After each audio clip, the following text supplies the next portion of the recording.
Okay, well, I think we'll begin. Perfect. Okay, thanks, Sarah. Well, I'd like to welcome the Founder Circle members and all of the Mint affiliates and our other special guests who have joined us for this evening's program featuring the ceramic artist Peter Pincus. Peter has often found inspiration in historical precedents, including the work of Josiah Wedgwood. And we are so happy that Brian Gallagher, who curated the fabulous recent exhibition of Wedgwood at the Mint, has joined us tonight. And we're going to start off the program with Brian, who will give us a fuller understanding of the body of Wedgwood's work that resonated so strongly with Peter. Brian?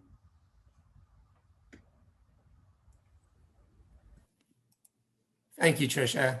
Let me just open up my PowerPoint.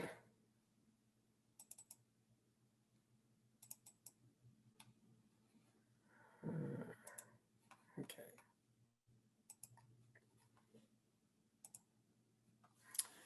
Okay, I'm hoping people can see my first slide and can hear me okay. I just want to begin by thanking Tricia Boyer and the Founder Circle for inviting me to participate in tonight's program. And I also want to say how pleased I am to be collaborating with contemporary ceramic specialist Leslie Ferrin and ceramic artist Peter Pincus, our special guest of honor tonight, of course. I've been asked to provide a historical context for Peter's beautiful vase forms by taking a brief look at some of the ornamental vases made by another talented ceramic artist, Josiah Wedgwood. His own vase production began in earnest about 250 years ago at his so-called Etruria factory in North Staffordshire, England. Hey, Brian, I don't want Yes. to interrupt you, but we cannot see your screen. Sorry. No, I'm glad you said something. I'm looking at it. All right, let me, We see you. There we go. okay. Apologies, everyone. Well, all you missed was my opening slide. Okay. Now we're good. All right, thank you for saying that.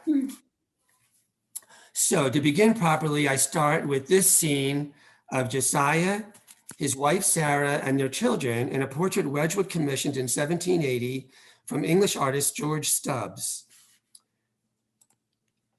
In the painting's lower right corner, we see Josiah sitting with his wife Sarah.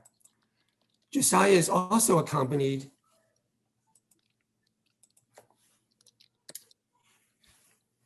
Sorry, my mouse seems to be acting up. It was fine all day today. When'd you know it? Okay. Josiah is also accompanied by one of the products from his factory.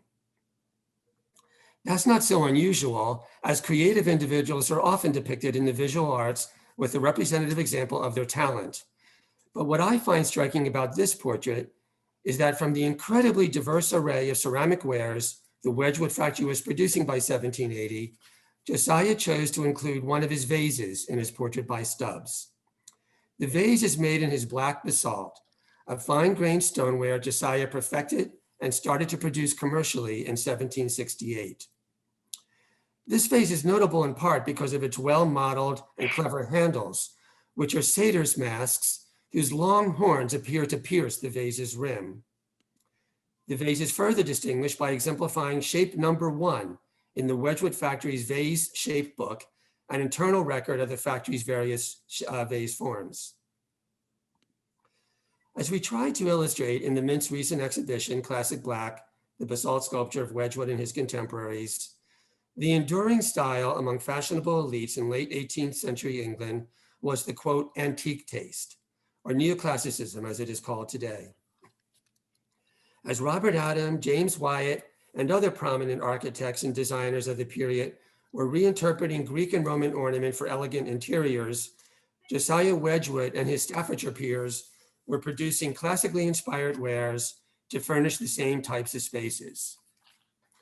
The most ubiquitous and varied form they offered was the vase, and their vase production was in direct response to the rapidly growing demand among style-conscious, affluent English consumers. Wedgwood was certainly aware of this burgeoning wave, writing to his business partner and close friend, Thomas Bentley, in January 1769 that, quote, An epidemical madness reigns for vases, which must be gratified. On May 1st, 1769, Wedgwood wrote again to Bentley, saying that, quote, Mrs. Byerley, that's Wedgwood's sister, is just returned from London and brings a strange account of their goings on in Newport Street. She says vases was all the cry. During Josiah's lifetime, he died in 1795, his factory produced more than 250 vase shapes to satisfy the demand from his customers. After the antique was the phrase he and Bentley used to describe their vases and other ornaments on the title page of their first trade catalog, published in 1773, as well as in all subsequent catalogs published during their partnership. As evidenced by the examples here, that was obviously a fluid concept for them, as their vases were just as likely to be based on considerably more recent designs. The fanciful tripod vase on the left, for instance, derives from a design by 18th century French artist Joseph Marie Vienne and published by his wife Marie-Thérèse Reboul in 1760. The pair of vases in the middle are based on a design by Friedrich Kirchner, an 18th century German engraver and painter of miniatures. The source for Wedgwood's vase on the right, specifically for its lion's head handles, was an illustration in 17th century French designer Jacques Stella's Livre de Vases, published in 1667. Of course, Wedgwood did sometimes copy from an antique prototype, particularly from the ancient vase collection owned by his patron, Sir William Hamilton, and published in 4 volumes in 1766, 1767 by Baron Pierre d'Anquetil. This large crater vase, made about 1790 at Etruria, is a faithful replica of an antique form illustrated in volume 1 of d'Anquetil's publication of Hamilton's collection. So far, I've been talking exclusively about Wedgwood's vase production in his black basalt. He did, of course, produce vases in other ceramic bodies, cream-colored earthenware, white stoneware, and others, but arguably it was his jasperware that ultimately became the most highly admired in Josiah's own lifetime and remains the ceramic body most associated with him today. He introduced it commercially in 1775. The Mint's collection, unfortunately, does not include strong examples of jasperware vases, and so I'm showing you this cream bowl to illustrate the most common jasperware color combination, which is blue with white reliefs. But Wedgwood's jasperware came in many other colors and patterns too. I end by showing this image of the Wedgwood showrooms as they appeared in 1809 to point out that we obviously discussed only a handful of Josiah's wares and his myriad innovations tonight. His contributions to the field of ceramics is virtually inestimable, and I think that a fitting testament to his legacy is that supremely talented modern-day ceramic artists like Peter Pincus are still finding inspiration in Josiah's body of work and using that inspiration to create amazing new marvels for us to admire and enjoy. Thank you. And let me now stop sharing my screen. And it's my pleasure to introduce our next speaker, Leslie Ferrin. So, are we here? Okay, hi. I'm in my virtual room, which is the gallery, and it's my pleasure to have been invited to talk with all of you today with the Founders Circle, Del Home Society, and some other guests. So I wanted to introduce Peter. He's a true New Yorker, born in Rochester. He attended Alfred University, receiving his BFA in 2005 and MFA in 2011. Since 2014, Peter has been an associate professor of art at the School for American Crafts at Rochester Institute of Technology. Widely known as both a brilliant artist and an adept technician, he has mastered online teaching while continuing to balance family and work as a studio artist. Despite the challenges of this complicated year, in July, he also completed a new series of work for his exhibition at our gallery, Ferrin Contemporary. Peter is known for his ceramics practice driven by inquiry that blends color theory, the history of decorative arts, and cutting-edge technical experimentation. His research-based practice has helped shape his 2 solo exhibitions at Ferrin Contemporary, the first channeling Josiah Wedgwood in 2018, which followed 2 funded research trips to work with Ann Forschler and the Wedgwood collection at the Birmingham Museum of Art in Alabama. His most recent show was based on examination of several conceptual works by Saul LeWitt that led to the work he produced for the Age of Influence, Peter Pincus, Saul LeWitt. Peter's work can be found in numerous private and public collections, including the Down Museum of Contemporary Art in Sedalia, Missouri, the Everson Museum of Art in Syracuse, New York, Museum of Fine Arts, Houston, Texas, ASU, Ceramics Research Center, Alfred University, and the Gardner Museum in Toronto. I turn the spotlight now to Peter Pincus from his studio live in Rochester. Hello, everybody. Good evening.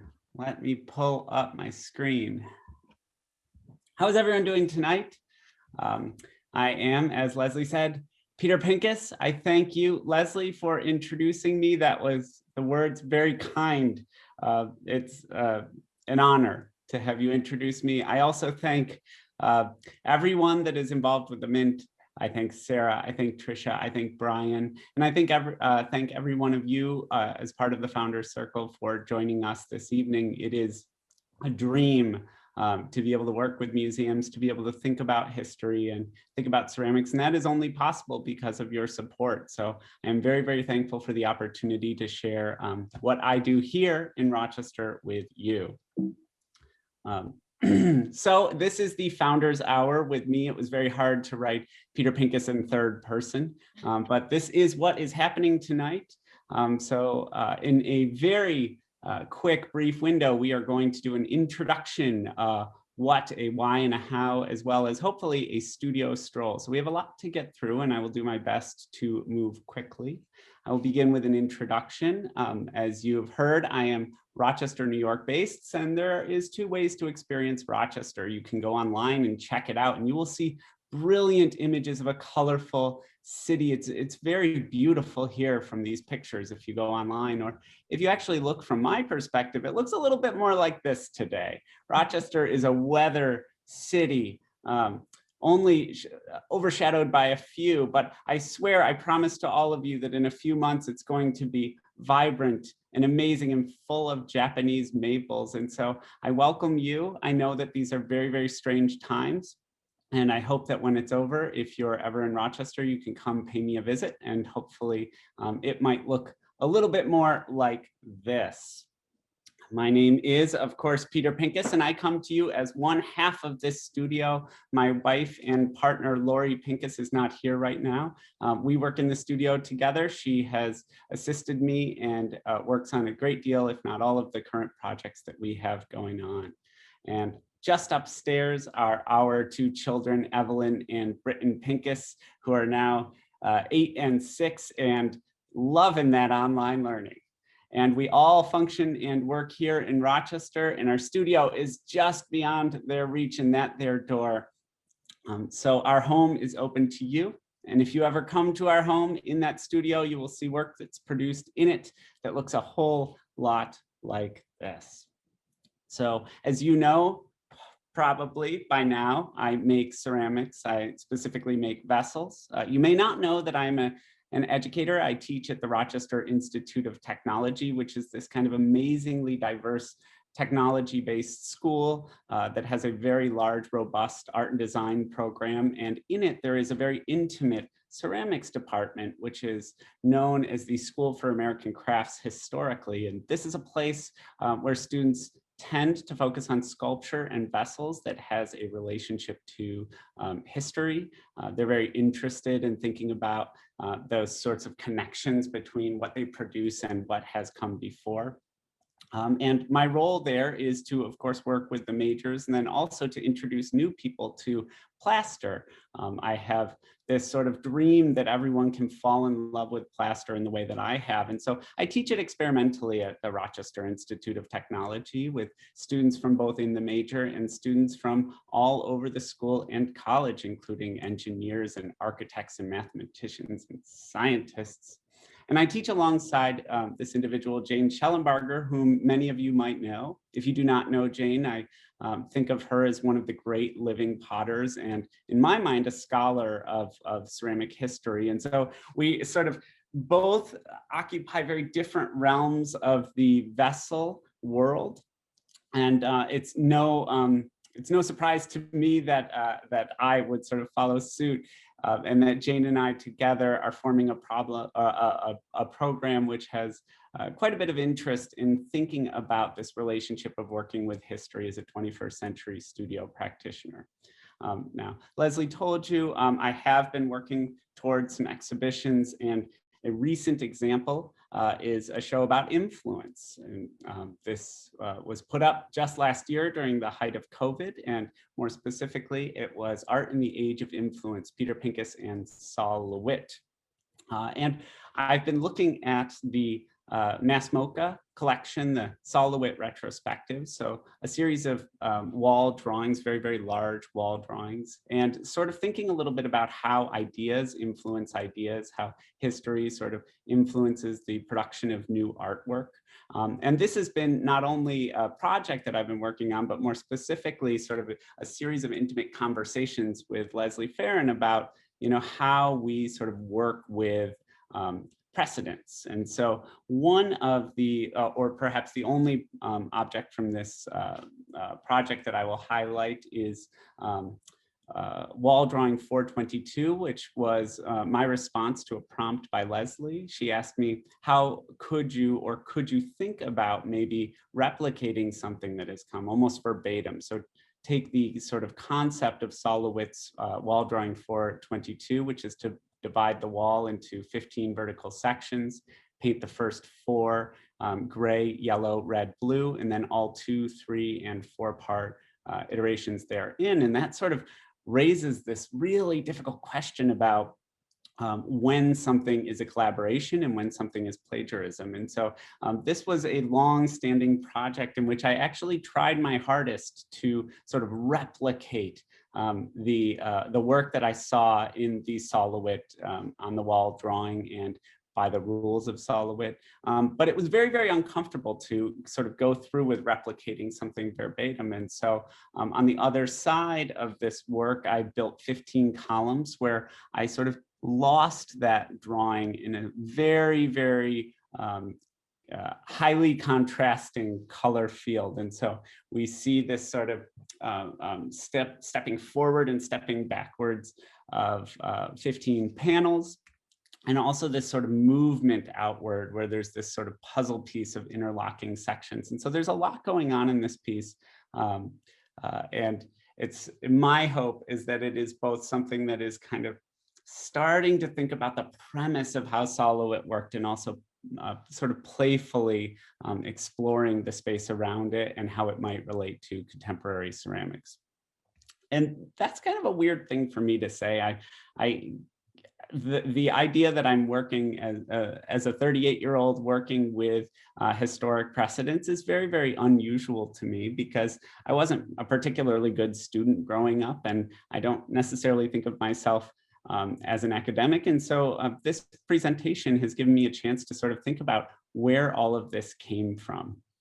And I've had some really fairly profound mentors in my life, one being Linda Sikora here, someone who found me when I was 18 and has been a mentor to me ever since, both through undergrad and grad.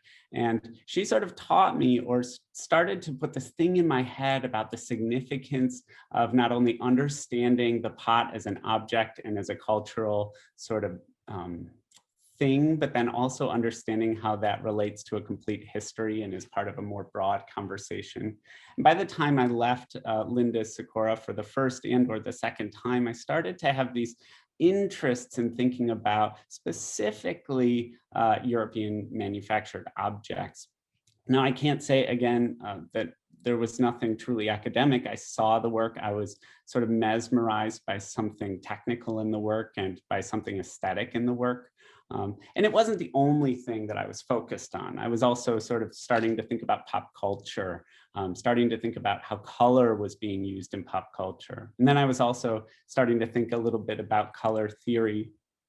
And all of this together creates kind of a mess of work. In 2011, when I left my education with Linda and with the other teachers at Alfred University, I was making work that was sort of a conglomeration of those ideas of something that has to do with historic ceramics, something that has to do with color theory, and something that has to do with sort of communicating between the field of ceramics and the field of culture, the sort of the larger cultural picture.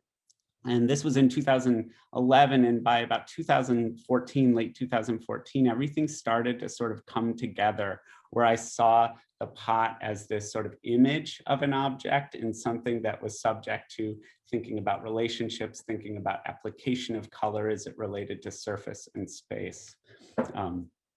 And it was right about that time, just shortly thereafter, this image that I was introduced to Leslie Ferrin, and Leslie invited me to participate in an exhibition. And I would say that she was the sort of second driving force in this sort of conversation around initiation. So I went to her gallery space, and it is on the Mass MoCA campus. And that would be the first time I would sort of see Saul LeWitt. And so I would see these sort of real life applications of people who themselves were sort of thinking through similar things about color theory and transparency, albeit sort of through their own aesthetic lens and through their own conceptual lens.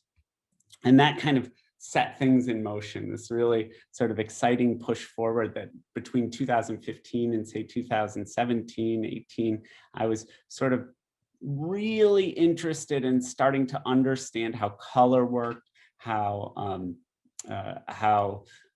one might be able to use color very effectively to start to create differences in pictorial space, i.e. transparency and whatnot.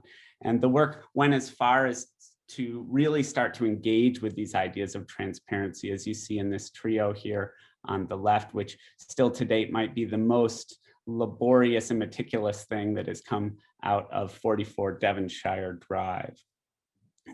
It was about 2016 that Leslie sent me this really cool email that just said, hey, great patterned work from mid-century 20th. And I really had no idea what she was talking about, but I sort of took a click and started to look at this, this work. And Leslie said, well, hey, what would you think about going to a museum and sort of checking some of this work out and seeing it for yourself? And that idea was completely foreign to me. I didn't really know how one would gain access. I didn't know how I could even afford to do it. And she very generously found some funding. She introduced me to the third of the gatekeepers, if you will, Anne Forschler, whom I believe to be one of the most brilliant individuals in the field of ceramics, who has sort of been a guiding force and always been very open to any questions I may have about history and specifically Wedgwood. And so Anne says, sure, you could come to Birmingham. And she sends me a few catalogs and says, flip through these catalogs. And yeah, and anything you want to see, you can just take a look. And I flew down and I was hooked. And so it's been a very strange sort of development of me starting to think of myself as an artist who works with history, as very much not an art historian, clearly. We are here not to hear as much about the introductions as to think about Birmingham, Alabama, which sort of ties my work to some of the things that have happened at the Mint Museum. I went to the Birmingham in 2017. It was really beautiful out there, and the trees didn't have any leaves, but it was quite warm. And I went there to hypothetically study this mid-20th century Wedgwood, which is this sort of world of difference from what I actually found when I walked into the room and started sort of handling this historic work from the 18th, late 18th and earliest 19th centuries. And I particularly recall being enamored by these two encaustic pots, these sort of Etruscan pots by Wedgwood that I couldn't even imagine seeing objects of this sort of level of beauty, this sort of level of refinement, and this sort of aesthetic purpose. It was just like, it was very hard for me to understand that this was something that came out of anyone's hands, let alone a manufacturer's hands who is producing these at sort of great volume, or relatively great volume. And so there was this sort of shock factor of seeing objects like this firsthand and holding them, and then also being able to start to look at the mechanics of these objects and understand how they're put together, how they're taken apart. And I really had no idea what I was going to do with this. I flew home, it was March. I talked to Leslie on the phone. I was like, I don't know, that was a really great experience, but what to do? So the first thing I did was I put together a few slide shows. First, our Wedgwood moment, ceramics technology and culture in the 21st century. And then second, channeling Josiah Wedgwood, where I asked myself, what would Josiah do? And I sort of put the work in the context of people who in the 21st century are replicating or 3D printing or scanning Wedgwood's work. And I also then tried to kind of move back and forth between that context and what it meant to be working in the 18th century, what it meant to have that sort of technology, and what innovation meant at that point. And so it would be back and forth between the 18th century and things like Andy Brayman's vase that is its own cell phone that has reception and you can contact someone from anywhere around the world. And then thinking a little more overarchingly about Katie Parker and Guy Michael Davis and individuals who work with museums and who work with collections and think about repurposing and or reimagining collections in the 21st century.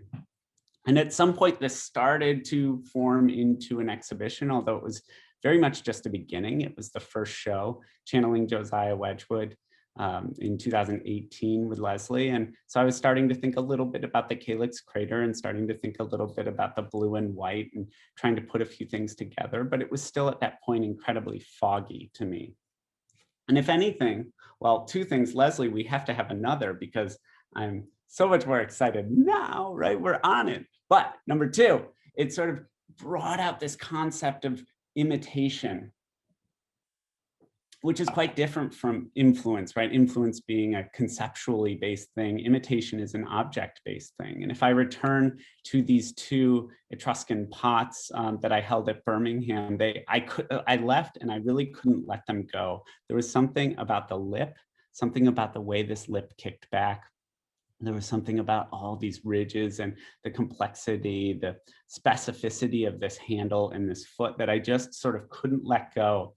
And I found myself living through the images I took at Birmingham and trying to study particular nuances of that form. A few months later, I would be in Chicago and I would see this Hydra, this 4th century Hydra, at the Art Institute of Chicago. And I would sort of flip out my phone and recognize that there was this sort of parallel between these two lips that I just couldn't put myself in the position of someone in the 18th century sort of replicating or imitating something that had preceded them so much. And also, doing so when it was before the age of Instagram. How crazy is that? And then I would sort of think about other objects that were made at the same period, or also objects that were made in the 19th century and in the 20th century, and sort of flip through the images that I had and start to note these very particular nuances of form that I found that, and I could be wrong because I'm not an art historian, but I found that those sort of subtleties of form really did not occur in work of the contemporaries, of work of the other people. There was just such a sophistication of the way that he dealt with the lip, the foot, the handle, and whatnot. And so I would think about this jasperware, which is obviously the crowning achievement, and the color in that is something that is subject to an entirely different lecture. But I would put that next to this beautiful Meissen vase at the Birmingham, and I would really think long and hard about what separates this sort of fundamentally changed in terms of the different manufacturers' interest in how to sort of see or visualize form. And so lucky for me, I was invited back. I did not overstay my welcome, and Anne said, please return. And so we had a second trip together, and this trip was very, very, very different from the first, because the first I didn't really have a sense of what I wanted. I just was sort of in it for the ride. But before the second trip, I had time to learn much more about Josiah, learn about Bentley, and start to understand the context of their times, which I think is crucial to understanding the context of their work. And the great discovery, the great find, was this amazing Antiquities from the Cabinet of the Humble William Hamilton, the Sir William Hamilton. This book, which exists at the Birmingham in real form and of course as a copy. And so we were able to, Anne and I and the group, sort of look through the book and find examples, blueprints, structural examples of these vases, and sort of pair them against the real thing, the thing that Wedgwood would make. And so it started to paint this picture for me of someone who really had invested in drawing and really had invested in understanding history in a way that I wasn't sure if other people had access to or not, or if they just weren't as meticulous in their interpretation of that history. And so I would pick up a form that I would find to be very captivating by Wedgwood, and then look at it against to the drawing of it, and then sort of play this little game where I would find these little subtle nuances of things that he would keep, things that he would leave, the areas that he would stylize. And so this is helping me gain a more complete picture of how someone sort of builds form from a historic precedent. And the Calyx crater, which I had studied initially in the first round of the Wedgwood channeling Josiah Wedgwood, I would then sort of find it in the book, and I would have all the numbers, and I would be able to take it into the studio and replicate it. And then I would bring images along with that picture and start to look at those and think about, again, what he kept, what he left.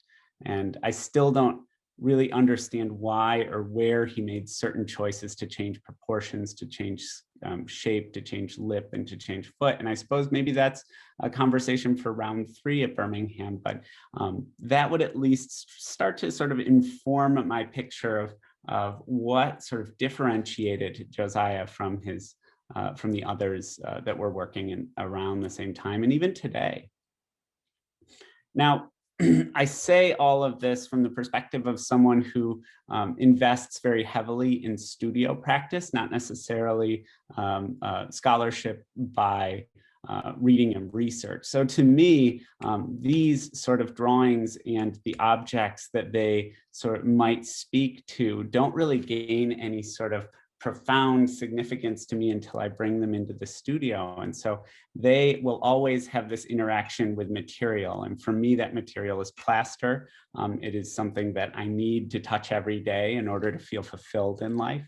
And it's something that brings its own sort of structural, architectural, and material qualities that inform the nature of an object. And so work that I make will always be a byproduct of those things that I'm learning from history, and then also those things that I'm learning from material and from technology. If you could call plaster technology, it is, just not necessarily new technology.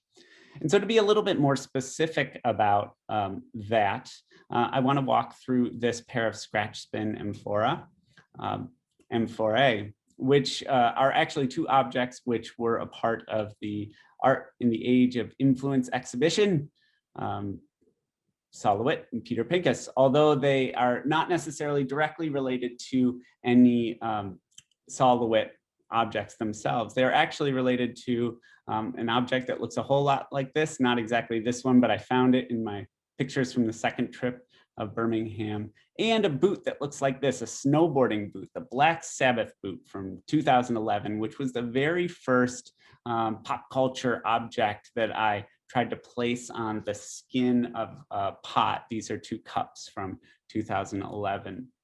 And so I want to kind of give you a sense of, I had this object and I had this surface, and I was really interested in building a relationship between the 2. And so I always begin with some sort of drawing apparatus. So I will have, paper, and I will start to sketch out proportions and find ideas. And this might be with Calyx craters, where I am quite literally sort of taking those blueprinted proportions from the collection the Hamilton collection, and then messing with them a little bit, like changing them, altering them, which if we have time, we could do some of that tonight. But then from there, you know, I have to build this thing. And so I have to face the realities of the material and the realities of the process, which really didn't relate to the workings or the inner workings of object making in the 18th century. So working with this modular molding system involves having to throw things in sections and build things in sections. So this is a cutout that you see here.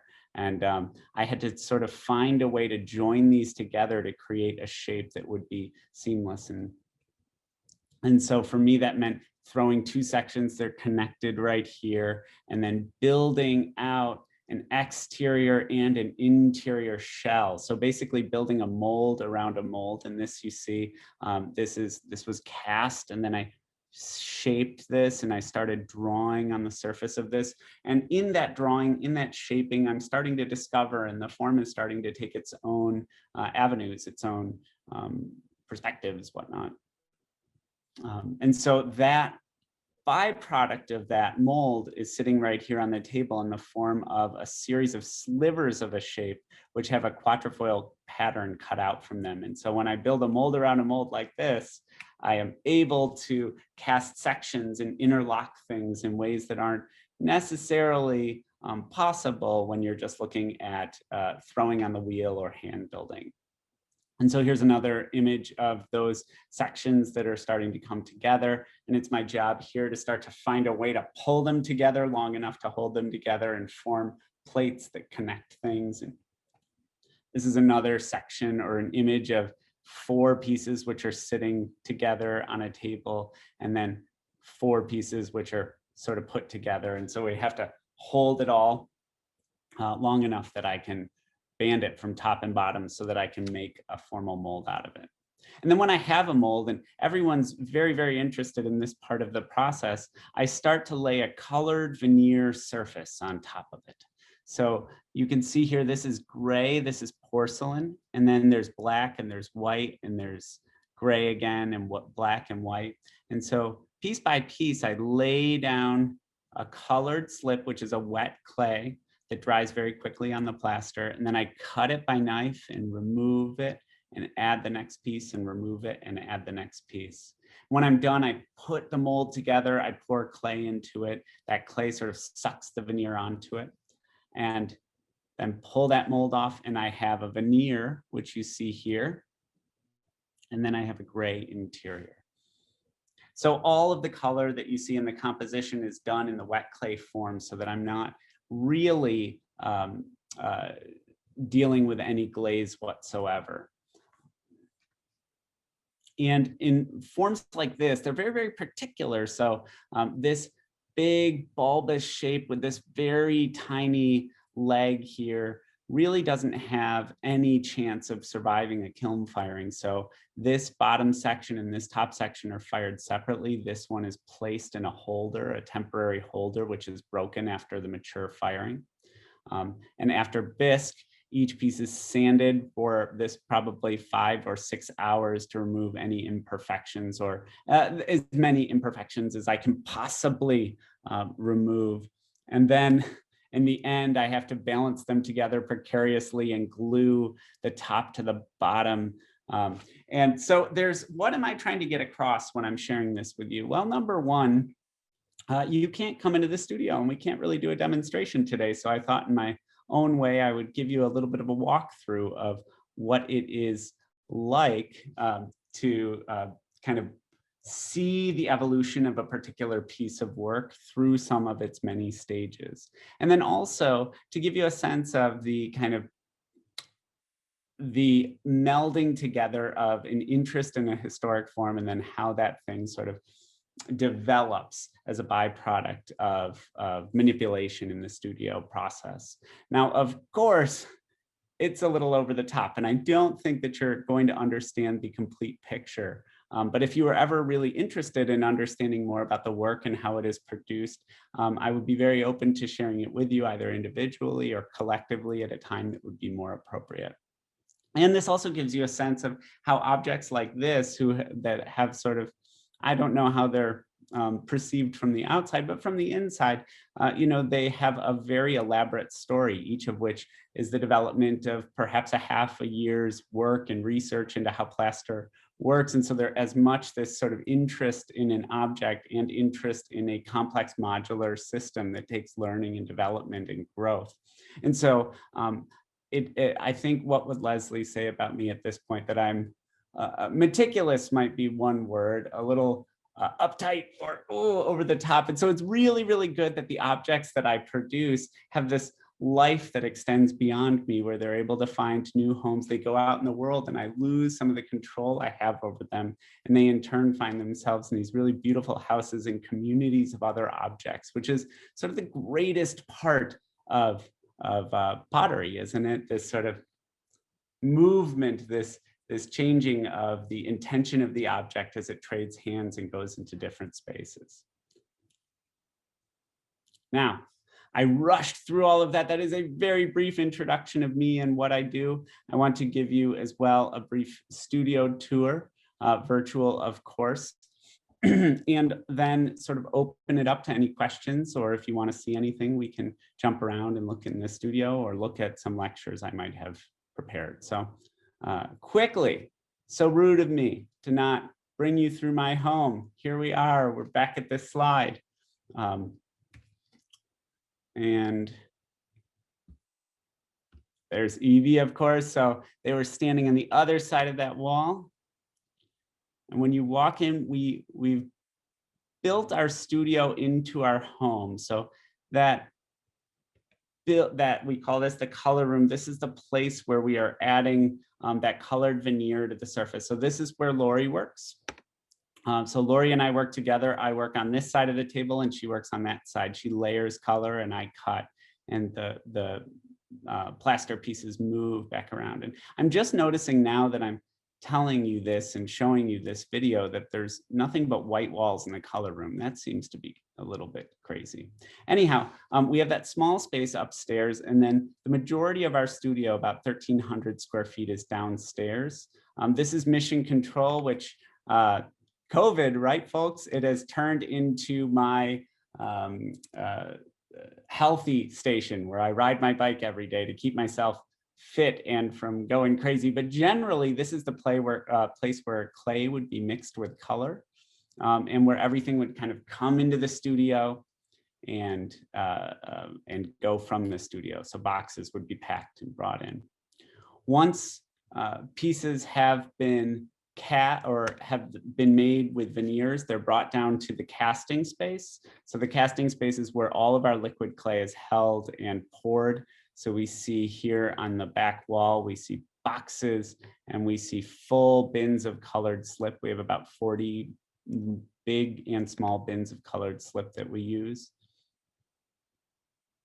And then on this side, we have a very large tub of colored porcelain slip that's used to fill large molds, and then smaller mixtures of slip as well, and a spattering of molds everywhere.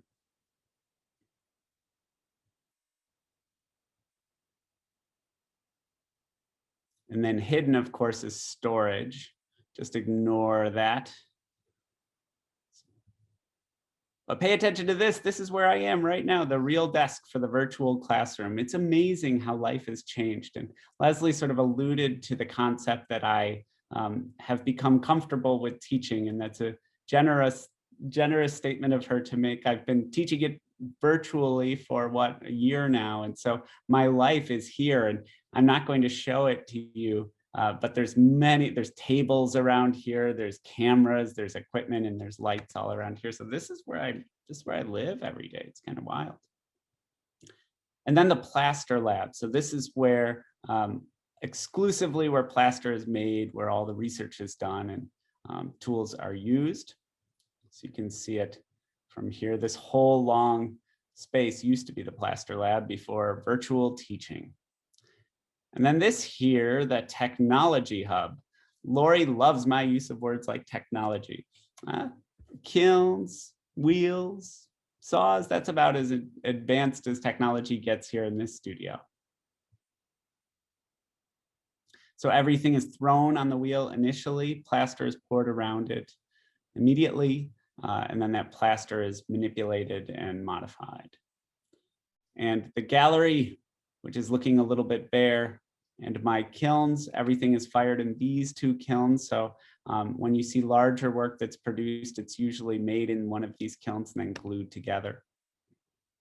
And then hidden is the bunker.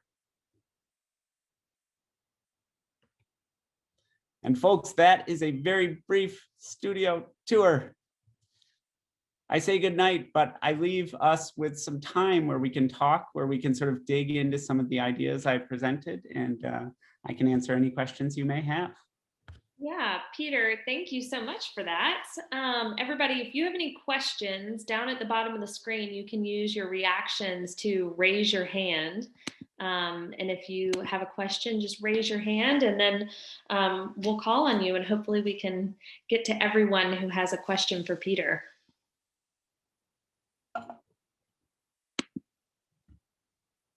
Anyone? Y'all don't be shy.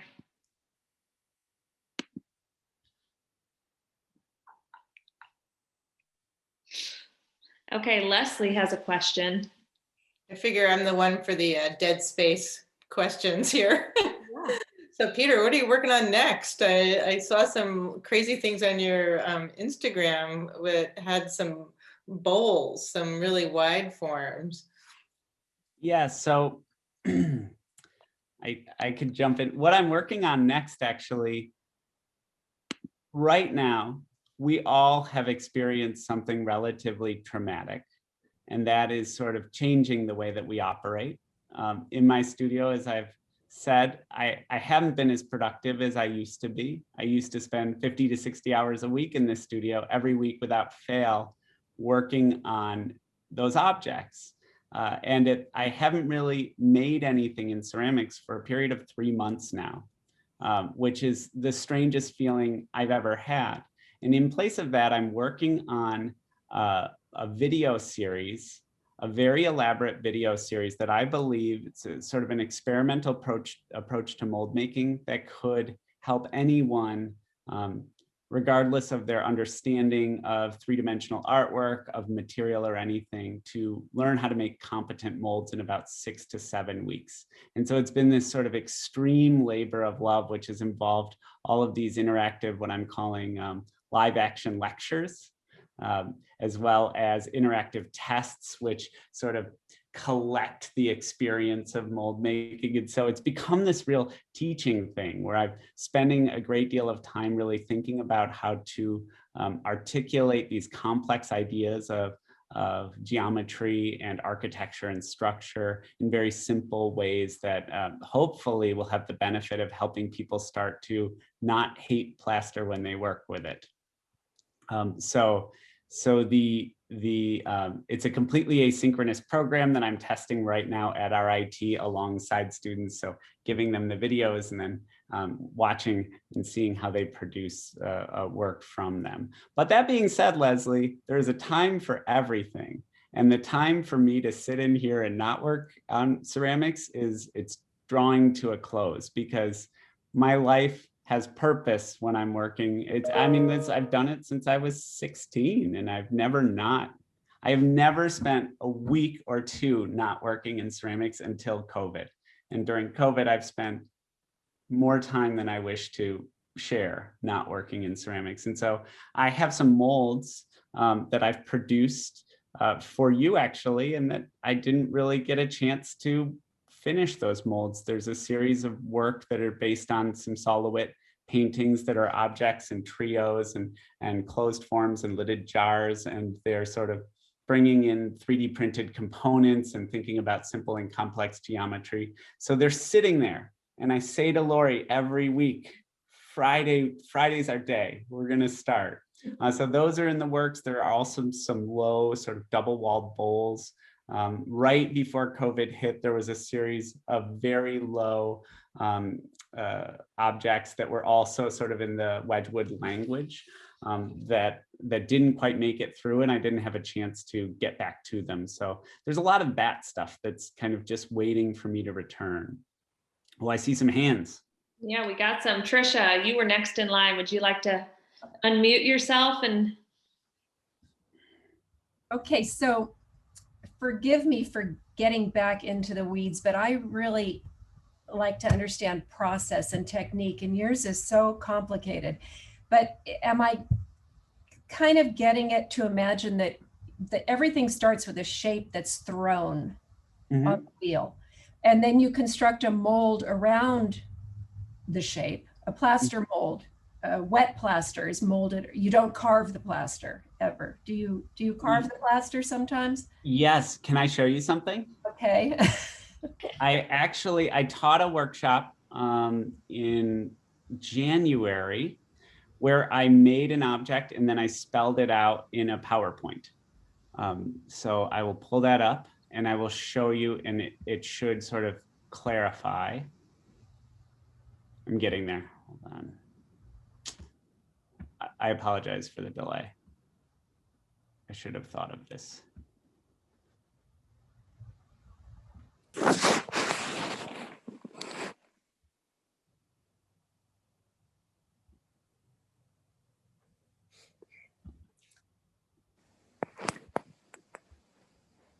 Okay.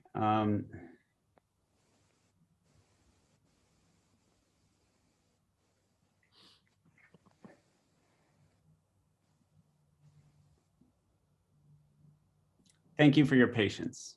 I should be faster. I don't want to waste your time. We have so many other things to do. So we were talking in this workshop about the basics. And so we were looking at a cup. So imagine this as being a cup that you would find in your kitchen, right? That cup is thrown as a model upside down. This would be the wheel and this would be the clay form. Plaster is immediately poured around it. And then that forms a mold, right? That's the simplest concept. You move the clay out of it and that void where the clay was forms your mold. So then that mold is used to create multiples. And in my case, I did a little, obviously that then is used to add color. But if we look at simple molding systems like this, these are a series of 4-part molding systems that have a lot of surface and color work. You have the model. This is a top view. So you have a model and you have your plaster mold, which is poured around it. The model is made of clay. The mold is plaster. The simplest way that I would go about dissecting this object is to draw a bullseye and to extend that bullseye out an inch in any direction or ½ inch in any direction. So I essentially have a void, which is 1 inch that has been removed from the center of this object. And then when I put those mold parts together, they form that sort of relationship between the radius of the cup and then also the mitered edge.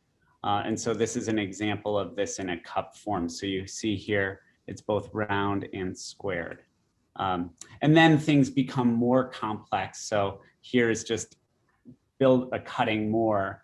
And so this is a series of 12 pieces, which now you have some modularity. You can move them around, you can push them in, and that creates a form, or you can pleat them and that creates a form.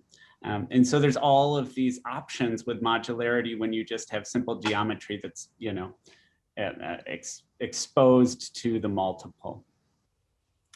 So then all you need are base plates to hold this in place, and that's a different conversation. These are base plates here.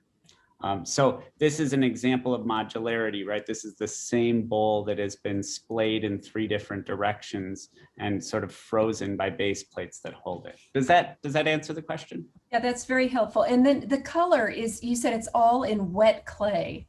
So once you get the pieces of the mold arranged the way you want them, then you adhere the wet clay that's colored with what, oxides? Yeah, so it's colored with mason stain, which mason stain is actually used for pools and concrete. Isn't that pretty cool? And ceramics. And so mason stain is just a pigment that's put into clay, and it turns the clay into a sort of a paint. So you have paint chip color, very predictable color. You put it in between 5 and 10% of the total composition percentage. and you have a red or a blue or a yellow, and then you can mix those together to get yourself secondary, tertiary, and so forth. Okay, so then those are adhered to the sides of the mold, and then you pour in the wet slip, Correct. which just happens to adhere perfectly to the more, the less viscous colored clay. Yeah, so the clay that is used to produce this, it's casting slip. It's been deflocculated. So there has been, a chemical has been put into it, which changes the electrostatic relationship between particles so that they repel one another, but so it looks like they're liquid when they're actually not necessarily a liquid in the traditional sense. They're not full of water. And so that repelling makes them appear to look like a liquid, but they become incredibly sticky.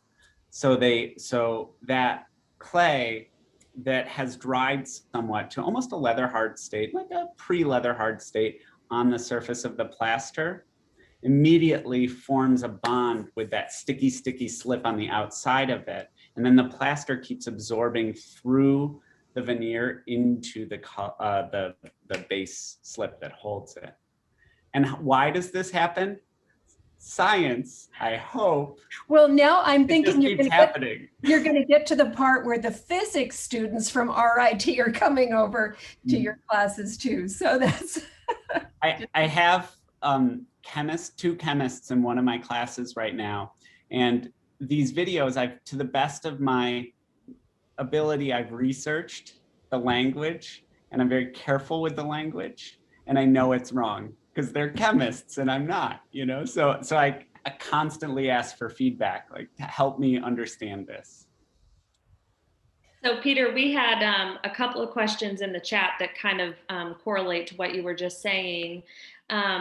Lauren was wondering, does the form come before color, or does the color drive the form?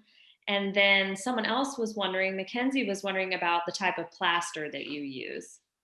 I use #1 pottery plaster. And if you would like, Mackenzie? Yeah, Mackenzie McDonald. Hi, Mackenzie. If you would like, I could send you a little video on plaster that talks about how I mix it, the different ways to measure and mix. Sure, that would be great. Thank you. I'll type my email in. Cool. Or just send a note after this, because I might, if I miss the email chat, that'd be so sad. Okay, thank you. And then, like I said, Lauren was wondering about the color before form, or form before color. I think I have that right. In the planning and conception of the work, or in the actual production of the work? That's a good question. The form and the color sort of come together because molds are negative spaces. They're hollows. They exist to contain the object, which doesn't exist until you pour the slip into it. So by extension, the colored veneer is produced before the shape is ever made, and the shape then conforms to the colored veneer. That's a pretty conceptual way to think about that, but I've never done that before, but that's cool. But in the sort of, in the initial iterating ideas, that is like a kind of a half and half sort of thing, right? Sometimes I'm thinking very specifically about how color works, and I want to pair that with an object. And so in the drawing stages, I'm really careful to hopefully not overdo or over construct the object that color would need to stand on. And then sometimes it works vice versa. Something I would like to see in 2021, is that what year it is? I would like to see a relationship between the colors that I've been making and decals. And so that's something else, Leslie, that we haven't talked about, but so I've been doing a little bit of baseline research into transparent color decals that might find ways to sort of overlay, and that would be a color first and then object second consideration. Awesome, thank you. And we had, I think Gary has been waiting very patiently with his question. Are you ready, Gary? Yes, Peter, thank you so much. I've appreciated, I'm sure others have as well, your ceramics from a contemporary perspective, and never understood the historical perspective you had, especially in terms of form, when you talk about Wedgwood and the Greeks and that. But what is so unique, anyway, thanks for sharing that with us. But what is so unique, I think, in your work is then you then add really contemporary colors to it. And can you talk a little bit more? I'm sort of building on Lauren's question. Talk a little bit more about adding the colors that you do to those historic, if you will, forms. Yeah, so the color comes about in a few ways. There's obviously limitations to the type of color that I put on a form. So even before I make any decisions, the decisions are made for me to some extent. Ceramics plus pigment only builds out so wide a color profile. And you can do a lot within it, but you can only do so much within it. And I choose to do the most loud thing I possibly can do with the colors that I have available. That's sort of an extension of my personality, I suppose, and an extension of what I think is interesting. And early on when I started it, an extension of what I thought might be interesting to contribute to the field at the time when I was starting to sort of establish myself within the conversation a little bit. Now, more specifically, the color, as I said, comes from this interest in Albers. I had to teach a two-dimensional design course when I graduated from college with my MFA, and I didn't know how to do that. And so I rested on this book, The Interaction of Color, which I had, when I was a freshman, it was taught to me.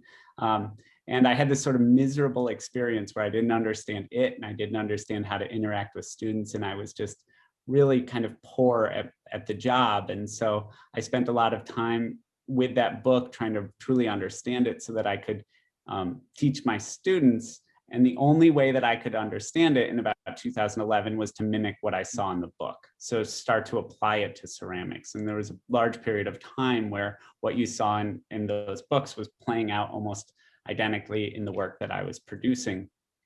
And then that also met a lot of a very shallow interest I had in what was happening in sort of fashion and pop culture at the time. Not shallow in that I had poor intentions, but I just wasn't really, I'm not a very fashionable individual, right? Not looking dapper, but I did have this interest in thinking about how there was this world outside of the clay world. I was so sort of interested in what was happening in the ceramics community, and I knew very little about what was happening outside of it. And so the first thing that I sort of held on to was this idea that the way that people dressed had something to do with their personalities and the perception of them.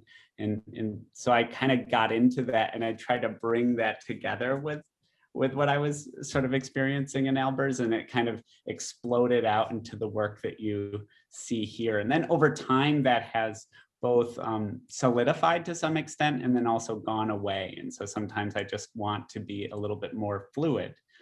In 2015, my wife Lori left her job in development and started working in the studio as an assistant. And so from 2015 till now, obviously there's been a ton of growth.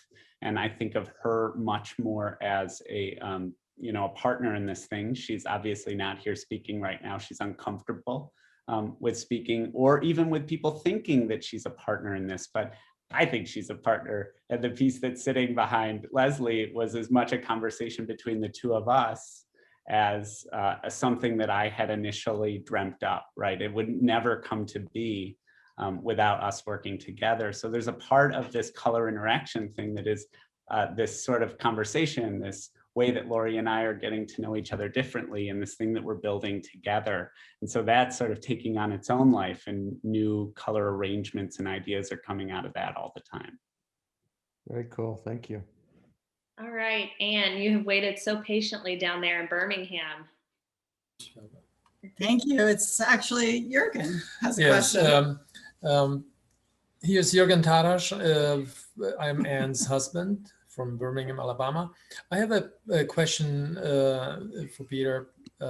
Thank you very much. I really enjoy your talk. I have a question regarding your studio. Do you need to keep a certain constant temperature for all your work? The cast, but also maybe for the molds. And did you have any surprises or situations where your molds were destroyed by moisture and frost because you are living in a different zone, and that, you know, sometimes you are surprised how weather can affect your work. Well, this basement stays fairly consistent. The most important thing is a dehumidifier. If anyone is ever thinking about a basement studio, I could talk for hours on that. I have a few lectures to sort of steer you in the right direction, because a big part of what I've been able to do here is build whatever I want because I wasn't paying rent for the studio space when it mattered the most. So I'm a huge proponent of having a space, especially now that I have kids too. I can run down here. They're upstairs right now while I'm down here. It's a pretty good deal, but it does come at the expense of some of the things that you're saying, like depending on what the way you work and what you work with, it's very important to have a moderated studio. So we have a little bit of heat in here. When we did our second renovation, we added some heat runs down here so it keeps it kind of warm, not very warm. But that's nice because I have my bike down here. So when I'm riding, I like it a little cool. What's more important for plaster, which is hygroscopic, is that the moisture level stays down. And obviously for my lungs, we don't want bacteria or mold. So I keep the dehumidifier running at all times from about early spring to late fall. In the winter, it dies off and it gets really dry here. And then I keep my plaster under very particular conditions in a plastic tub. And anything that would be subject to any issues is always kept in plastic and or tubs or something where in case there was a flood, it wouldn't be a problem. But no, I haven't ever really experienced any big issues. If I leave molds outside and they're wet, that would be really bad. So I often have to work hard to remember to put things in the car before I go to RIT or come back, and I always have to take them out because that's where I could have some, you know, if I'm transferring something there, I could have some breakage. All right, thank you, Peter. I appreciate it. I think that was it as far as our time goes. We've already gone a little bit over, but thank you, everybody. Okay, yes, thank you so much, Peter. This was wonderful, and I think our just minds are spinning. So much to think about. We've learned so much, and we all, I can speak for all of us, I know, but in saying that we look forward to following you. And Leslie, we can't wait for the next exhibition of Peter's work at your gallery. And yes, I think you really should do a series, keep the series going. But thank you so much, both of you. And Brian, thank you. You contributed a great deal, and we have such a better understanding of Peter's work because of the talk that you started us off with. So we look forward to seeing you all at our next Founder Circle virtual event, which will be on March 23rd, when we will talk with the artist Eleanor Anand, who is a sculptor working in the medium of paper, not your traditional medium for a sculptor, but her work is very interesting. And then on April 27th, we will have an hour with Michael Sherrill, ceramicist, sculptor, and we hope you'll all join us for that. So thanks again, and we'll see you next month. Thank you. Thank you all so much. It was a pleasure. Bye. Bye, everyone.